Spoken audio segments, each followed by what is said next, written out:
All right, let's get into the next part. Let's go with hottest prospect. This list was hard to actually do the nominations for, to be honest with you, because there's so many artists that have come out this year just doing an absolute madness. There's a couple people on this list that aren't actually debuting this year, may have debuted last year or even previous years before, but like this is really their breakthrough year, or like the first time that we've heard more than one track from them. So when we say hottest prospect, this is like who is due to have a big year next year based on the current trajectory that they're on, which I know could also be then seen as like, oh well, maybe 1-4 are the hottest prospects because they've got like, no, it's kind of also like newcomer as well. It's kind of, this has only got to be their first or second year of really hearing about them, like really hearing about them. Like this is the year that they really broke through to a wider audience. And with that being said, number 5 on my list is Indigo Merkaba. Indigo, I so wanted to put higher up on this list, but the problem I have with him is I think he's more long-term than he is short-term. And that's not even necessarily a problem. I could argue that's actually a good thing. He is not someone who is going to blow up overnight because he made a banging track. It's not. But I think long-term, his contribution to Aussie hip-hop is going to be incredibly important. Incredibly important. Indigo is, his work rate is the highest on this list by far, in terms of he's put out like 3-4 projects this year. Like, and again, I know it's not always about quantity. Quality is obviously the thing that will shine through ultimately, but he has done it at a pretty decent quality also. Like for him to just track after track, project after project and EP just slap out music, like there's a reason why this brother's going to be important. For him to get the nod and for him to get recognition by some of the biggest names in the scene, like, he must be doing something right. And I really like how he really broke through to a wider audience to start off with the tribute, which was paying tribute to previous and current MCs that have been doing their thing and paying tribute to all of the people that have helped shape Aussie hip-hop. And I think he's spoken about his intent to be a part of that discussion in the near future, and I think he will be. I just don't think that 2021 is going to be the year where he all of a sudden breaks through. I think he's going to be one of those artists that just over time we just go, yo, my man's been putting out good music for time. That's the angle I think he's going to play, but I am more than happy to be proven wrong about him, and definitely needs recognition for how much hard work he's put in. Number 4 on my list is Cheeky. Cheeky is unrivaled confidence. Listen, Cheeky has so much potential. I can just see him being that guy that can just make good music. You know, like that. Like, I feel like he'd be a very good feature artist. Although I haven't heard him feature with anyone yet, I can see him being a very, very good feature artist. I can see him being that guy that can tie everything together. It'll be interesting to see what route he goes down in terms of genres of music. I know he's into his R&B. I know he can also rap, but he is good at the whole Afro swing kind of tropical style. So it'll be interesting to see where Cheeky goes. I think he's going to have a big year next year. I genuinely think he is. And I'm really looking forward to seeing what he can bring. Third on my list is Amu the MC. Amu, I have so much respect for, man. And I only recently reacted to Pain Will Transfer. He was on my list before I even heard that song. But that song helped him bump up probably a place or two. Like, I just feel like he's going to be a guy that's going to follow a similar path to Lisi, in my opinion. I think Amu's going to have a big year next year. I also think he's going to have a big year next year. Lisi was like 4th on my list last year. And that was a howler, because he should have been 1. He should have been number 1 on that list, because the year he's had is incredible. But we're here to talk about Amu. Amu, I think, is going to do something similar. I think the message that he puts across is one that a lot of people want to hear. I feel like how he goes about that is then the important thing. He is a very talented MC. He has great presence. He has great lyricism. I like his cadence. There's a lot of positives that are going in his favor. I just think it's about him just then landing the right tracks. potentially even the right features for the right exposure. I feel like as long as Amu plays this smart, he can have a year as big as Lisi's one this year. Like Lisi's transition from 2019 to 2020, I can see it following a similar vein. Whether it be as big, maybe even bigger, I can see it following a similar vein. Definitely one to watch. Number 2 on my list, which is almost controversial within myself, but let me explain myself. Skem. Skem dropped 1 track last year with Time Will Tell. And this year he's only dropped like 2 or 3 tracks / features. Like the Blood Brothers Part 2 feature with Husky and Trill. I don't think Skem is going to be the most popular artist in Australia. But I believe he's going to be a cult favorite. I honestly believe for the people who are into Husky, Little Snow, Trill, you know, that kind of vein of music, I can see Skem being very popular amongst that crowd. I think Skem is going to make... I think Skem isn't going to be the guy that's going to put out... Like an Indigo Merkaba, he's not going to be putting out like 4 projects in a year. But what Skem will do is create gold nearly every time he touches the mic. I can see him only popping up 3 to 5 times next year. But I guarantee they're 3 or 5 gold moments. You know what I'm saying? And I don't mean to put Skem down. Skem's openly talked about his work rate before, and I hope he's able to find his groove. I hope that whatever he's got going on in his personal life, he's able to sort out. Because once Skem gets in a good headspace to then talk about his darker moments, I'm telling you now, Skem will be very important. The reason Skem's second on my list is because I think he will make some of the most important music in terms of the kind of music that helps people, the kind of music that saves people. I think that's why Skem's so high up on my list, because although it will be a smaller following, I believe it will be one of the most important followings he can carry. Does that make sense? And I don't mean to put pressure on Skem. I just believe he has the ability to genuinely touch people the same way someone like Husky does. And I know he's a huge fan of Husky. So if we're again trying to follow paths, I can see him kind of going down that route in some way, shape or form. But it'll be interesting to see what's going on with Skem. I hope Skem's doing well. And yeah, I honestly have a lot of faith in him. Number 1 on my list is a bit of a shot in the dark, but it's one that I so heavily believe in. CG 5's. CG 5's, in my opinion, just screams to me that he's gonna absolutely have a monumental year next year. I'm putting all my eggs in that basket. Like I said it about Amu, said it about Cheeky, I said it about Skem.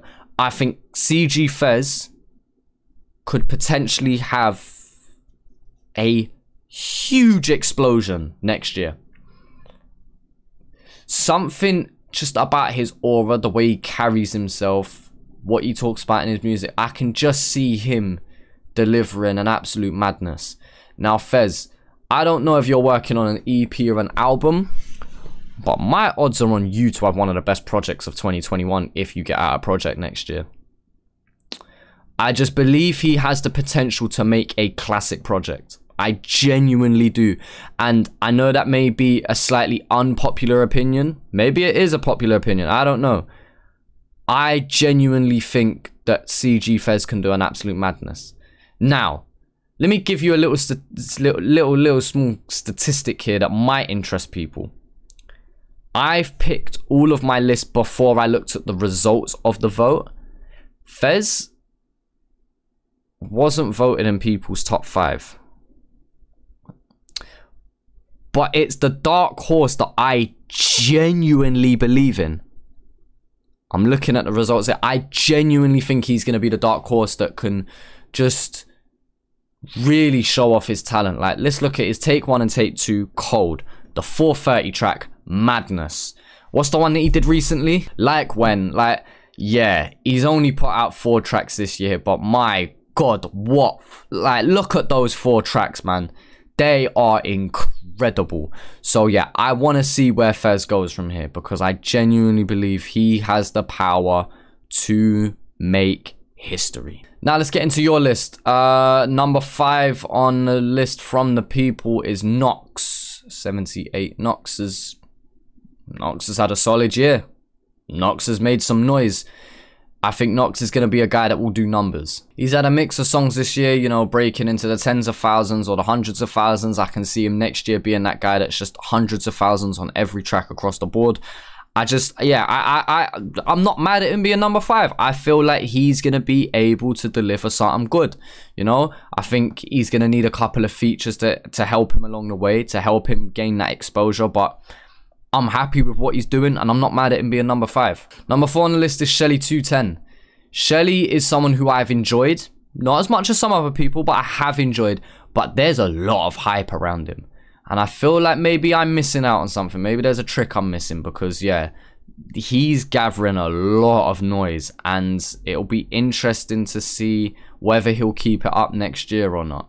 That's the only thing. I just want to... And I hope he... I'm not saying he isn't going to do it. So I was about to say I hope he proves me wrong. No, don't need to prove nothing. But, like, I'm interested to see where Shelly goes from here. Because...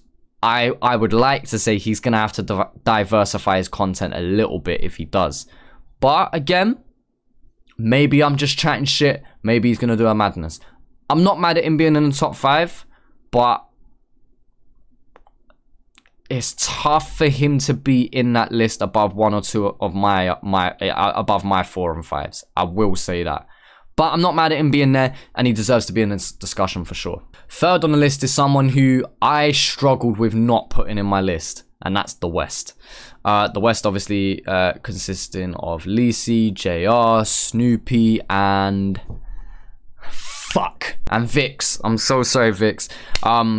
See, this is what I'm saying. I don't do no perfect takes. We're doing this shit off the dome, you know what I'm saying? Yeah, The West... with the amount of talent that they have in their catalog and the amount of under their umbrella, should we say, I found it very hard not to put them in my top 5. Very, very hard. But I just couldn't rule out any of the others. Like, I just wish I had a top 6, because they'd be in there. And then I wouldn't even necessarily say that they'd be 6th place, because I'd want to put them higher. I just can't miss out some of the other ones. I don't know. With The West, I think that they're going to just continue making good music. I don't know how much they're going to rise in numbers, but I can definitely see them continuing to just make good music. The only thing that lets it down for me is rap groups of individual rappers never normally last. And that's the only reason why they don't go higher up. I know not all of them are individual. I know like Lord Lance does his own thing. I know Lisi does his own thing. I'm not sure about Vix, JR and Snoopy, but regardless, I'm always looking forward to when The West drops. When The West drops, I'm happy in it. I know it's going to be something good. I just don't know how much they're going to grow compared to some of the other names I've mentioned. That's the only reason they probably didn't squeeze in at 5 for me. But I do find it difficult to not mention them because the potential is them for them to just do an absolute madness. And I will say, I love what they talk about in their music. I love the message that they put across, and it's definitely music that people need to hear, in my opinion. Number 2 on people's lists was the same as mine. And for the first time today, we've actually matched on something, and that is Skem. I genuinely believe that Skem's gonna do a madness. As I said, I don't think that he's gonna have the biggest following, but I do believe he's going to have one of the most important ones. I don't need to talk about Skem anymore. He's at number 2. He's exactly where he should be, in my opinion. And so that leaves number 1 on your list, and that goes to Blue Boy. Blue Boy won this category by a lot. By a lot. And it makes me wonder, what am I missing out on? I know he's related with Young and Lips. If we had a Blue Boy Young and Lips project, oh my god, could you imagine? So Blue Boy did Grateful, he did Don't Forget, which are 2 fantastic songs, by the way, that really warm my fucking heart. Then he also did My Brother, and he did then the feature on Hooligan Hef's Same Road, which, by the way, is a great fucking feature. To my knowledge, they're the 4 things that I've heard from him this year. And they are 4 very, very solid things. Why did I not put him in my top 5? The problem is, I have 10 nominations, and there's... all 10 of them just deserve to be in this discussion. Like, we've not talked about NASA Nova yet. NASA Nova deserves to be in and around there also. Like, Blue Boy being number 1, I don't want to be mad at it, but I don't agree with it. But ultimately, the streets know, innit? You know what's gonna be hot. How is me as an individual gonna know what's gonna be hot? At the end of the day, if you man voted for him by a lot, by the way, there must be something that you know that I don't. Maybe in the streets, he has more of a presence than he does online. Maybe that's the case. And if we're looking at it in terms of views, he's definitely on the higher side of this list also. Yeah, now that I'm reading that out, that's number one. By the way, I'm reading these lists out like just before I click record. Like, I'm recording these all in parts. I'm only looking at your list moments before. All the graphics that you're seeing on this side of the screen are being made in editing. I don't know what any of this shit looks like. And so for me to now read this out loud, I'm kind of just thinking like, yo, that makes a lot of sense. But I can't put him in my list above any of mine. I can't. Not even Indigo's 5th on my list. I can't put Blue Boy ahead of Indigo. Could I put him ahead of Cheeky? But then that's dropping my 4th place out. Oh, I don't know, man. This shit's tough. But yeah, congrats, Blue Boy. The people fucking believe in you, innit? So you've got to have something there. And I hope that people are rating him for Blue Boy, not just because, oh, he's Young and Lips' brother. Like, no. Let's make this very clear. Same shit as like Crept and Cadet. That's not Crep's cousin. No, that's Cadet. Rest in peace. You know what I mean? Like, this is Blue Boy. It's not Young and Lips' relative. No, it's Blue Boy. So, Blue Boy, please have an amazing 2021. And so that when I come back to this list, I feel like a fucking idiot for not putting you in my list. But I'm sitting here looking at it now and I don't know how I fit you. Can we just have a top 10? 10 nominations, top 10. Yes, safe.